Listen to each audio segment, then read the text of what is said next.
बिस्मिल्लाहिर्रहमानिर्रहीम। अस्सलामुअलैकुम। Islamic leader के मुअज़्ज़ज़ ख़ातीन व हज़रात, हम उम्मीद करते हैं कि आप खैरियत से होंगे और दुआ भी है कि अल्लाह पाक आपको खैर व आफियत से रखे। प्यारे दोस्तों, लफ्ज़ मर्द 3 हरूफ से मिलकर बनता है, जबकि लफ्ज़ औरत 4 हरूफ का मजमुआ है। लेकिन 3 हरूफ से बना मर्द 4 हरूफ से बनी औरत को बहुत आसानी से तोड़ देता है। मर्द ये सोचे बगैर कि वो भी किसी का बेटा और भाई है, इंतहाई संगदिली से किसी दूसरे घर की औरत पर अपना हक जताता है और फिर इस लफ्ज़ मर्द के आगे अगर हे लगा दिया जाए तो मुर्दा बन जाता है। ये भी एक हकीकत है कि ऐसे मर्द का ज़मीर मुर्दा हो जाता है।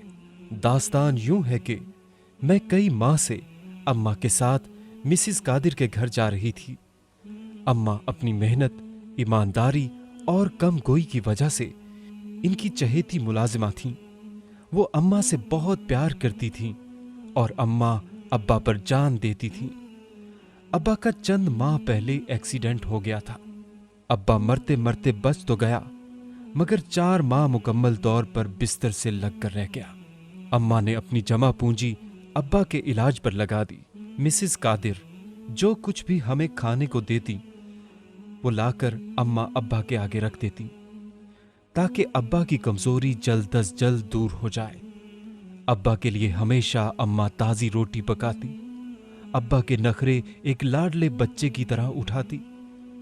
4 माह की खिदमत गुजारी के बाद अब्बा पहले से ज्यादा तंदुरुस्त हो गया था, क्योंकि फिर उसने अम्मा को पहले से ज्यादा मारना शुरू कर दिया था। सारा दिन अम्मा मारी मारी काम करती और शाम तक अब्बा चारपाई तोड़ता और फिर घर दाखिल होते ही अम्मा अब्बा की खिदमत में लग जाती। खाना देने के बाद अब्बा के पैरों और सर की मालिश करते करते अम्मा थकन से चूर हो जाती, पर जुबान से एक लफ्ज ना निकालती, क्योंकि वो जानती थी कि अगर किसी भी बात पर इनकार किया तो फिर से उसकी खाल उधेड़ी जाएगी।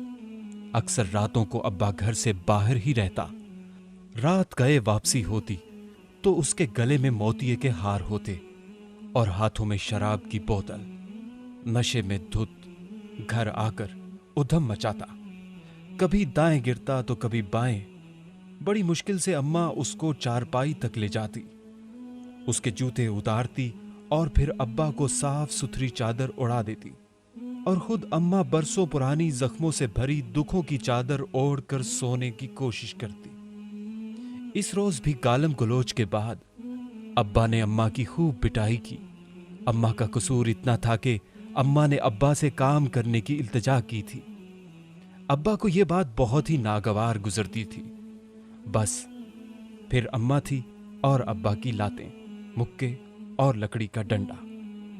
अम्मा हमेशा अब्बा की मार बहुत हिम्मत से खाती, चीखो पुकार से गुरेज करती, डरती थी कि घर से आवाज बाहर गई तो अब्बा की बदनामी होगी। अम्मा पहली बार इस दिन चीखी जब अब्बा ने अम्मा के पेट पर लकड़ी का डंडा बरसाया, क्योंकि मैं अम्मा के पेट में थी। मुझे बचाने के लिए अम्मा चीख चीख कर आहोजारी करती रही, वास्ते देती रही कि पेट पर मत मारो, मेरा बच्चा मर जाएगा। शराब की बोतल अम्मा के सर पर तोड़ने के बाद भी जब अब्बा को तसल्ली ना हुई तो मट्टी का तेल अम्मा पर डाल दिया, मगर बोतल की नोक अब्बा के हाथ में खुब गई और हाथ जख्मी हो गया था, इसीलिए सही तरह माचिस ना चला पाया।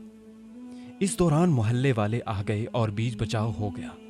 वो कयामत की रात मेरे और अम्मा पर बहुत भारी थी, पर इधर तकलीफ देर रात गुजरी, इधर अम्मा फिर काम के लिए निकल खड़ी हुई। अम्मा के दिन का आगाज सुबह सवेरे होता। मैं और अम्मा मिसिस कादिर के घर का रुख करते।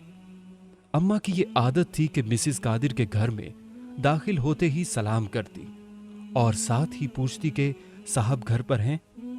अगर उनका जवाब नहीं होता तो अम्मा चादर उतार कर अपना काम शुरू कर देती, और अगर जवाब हां में होता तो उसी चादर को अच्छी तरह अपने गिर्द लपेट लेती और काम का आगाज किया जाता।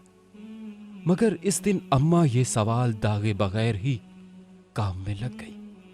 मिसिस कादिर चंद लम्हों के लिए हैरान भी हुई कि आखिर आज साहब के बारे में क्यों नहीं पूछा गया। अम्मा अपने चेहरे पर नीले काले धब्बे को अपनी चादर से छुपाना चाहती थी, जो इस बात की गवाही दे रहे थे कि इसको फिर अब्बा ने खिदमतगुजारी का सिला सूद समेत अदा किया था। अम्मा हमेशा से ही अपने दुखों को अपने तक रखने की आदी थी। अम्मा की जुबान पर शिकवे शिकायतों की जगह वैसे भी खामोशी राज करती थी।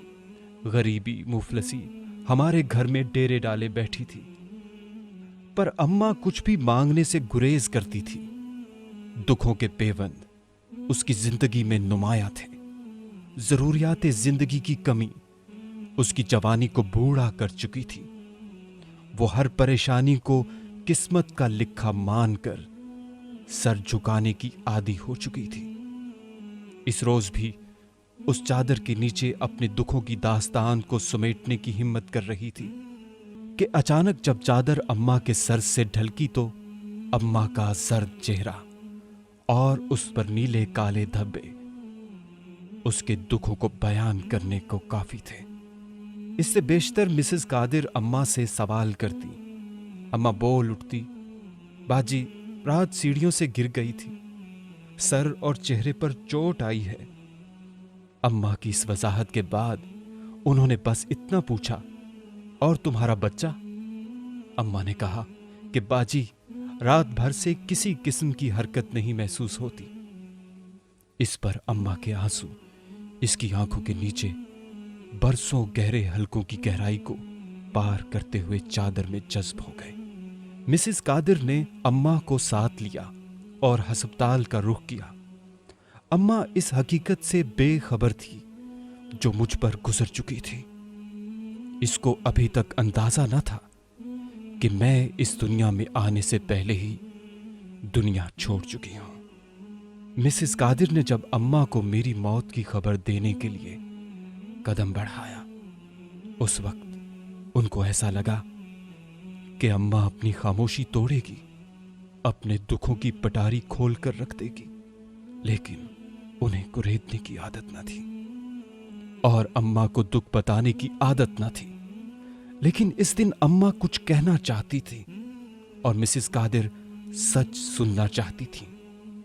बड़ी मुश्किल से अम्मा ने अपने जख्मी लब खोले और कहने लगी कि मेरे बच्चों का अब्बा कल रात लकड़ी के डंडे से काम कर रहा था। इस डंडे में कील था, वो इसके हाथ में लग गया है। उसके हाथ के लिए मरहम पट्टी ले दीजिए और पैसे मेरी तनख्वाह से काट लीजिएगा। मरहम पट्टी ले देने के बाद अम्मा को इस जख्म की इतला दी गई, जिस जख्म की कोई मरहम पट्टी नहीं कर सकता था। फिर कुछ ही देर के बाद अम्मा के पेट से मुझे निकालकर अम्मा के हवाले कर दिया गया।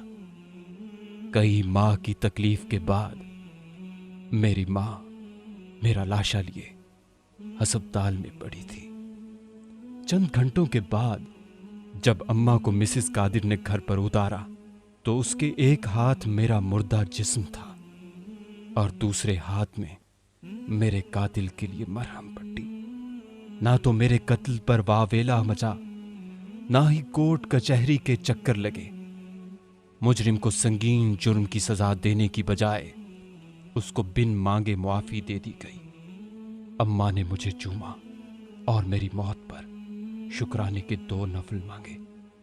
अपने रब का शुक्र किया कि मैं इस दुनिया में नहीं आई, वरना एक दिन मैं भी नशे में धुत इंसान की मार खा रही होती और रूह और जिस्म को जख्मी करने वाले को मरहम पट्टी कर रही होती। क्योंकि मर्द का गुनाह भी वक्त के तालाब में कंकर की तरह डूब जाता है, जबकि औरत की मामूली सी गलती भी सारी उम्र का रोग बनकर रह जाती है। यह भी अफसोसनाक हकीकत है कि औरतों पर जुल्म के खिलाफ आवाज तो उठाई जाती है, मगर वो आवाज औरत को इंसाफ दिलाने के लिए नाकाफी होती है। दर्द भरी दास्तानें कानून के कागज पर लिखी जाती हैं, लेकिन कानून इन्हें देख नहीं पाता। किसी ने कहा था कि कानून अंधा होता है। उसका मतलब था कि कानून अपना फैसला सुनाते हुए नहीं देखता कि उसके फैसला का शिकार बनने वाला कौन है, कोई अपना है या गैर। ताहम पाकिस्तान में कानून इस एतबार से अंधा है कि वो यही नहीं देख पाता कि उसे कौन सा रास्ता इख्तियार करना है। ख़वातीन पर जुल्म रोकने के लिए हमारे यहाँ मगरिब की नक्काली में कुछ इक़दाम किए जाते हैं, लेकिन वो रस्मी से होते हैं। नतीजतन जुल्म इन इक़दाम की मौजूदगी में भी अपना रास्ता निकाल लेता है। ज़रूरत इस अमर की है कि हमारे यहाँ हकीकी बुनियादों पर औरत के एहतराम और उसकी अहमियत को समझने की तालीम व तरबियत का एहतमाम किया जाए। सबसे पहले तो औरत को बतौर माँ अपने बेटों को ये सिखाना होगा कि वो दिल से औरत का एहतराम करना सीखें। फिर जब वो जवान हो तो उसे बताया जाए कि इसे अपनी बीवी को कैसे अपनी शरीके सफ़र समझना है, और उसे ये भी बावर कराना है कि वो अपनी बेटियों को भी बेटों जितनी अहमियत दे, इन्हें तमाम तर हकूक़ फराहम करे जो उसकी बुनियादी ज़रूरत हैं। अस्सलामु अलैकुम व रहमतुल्लाहि व बरकातुहू।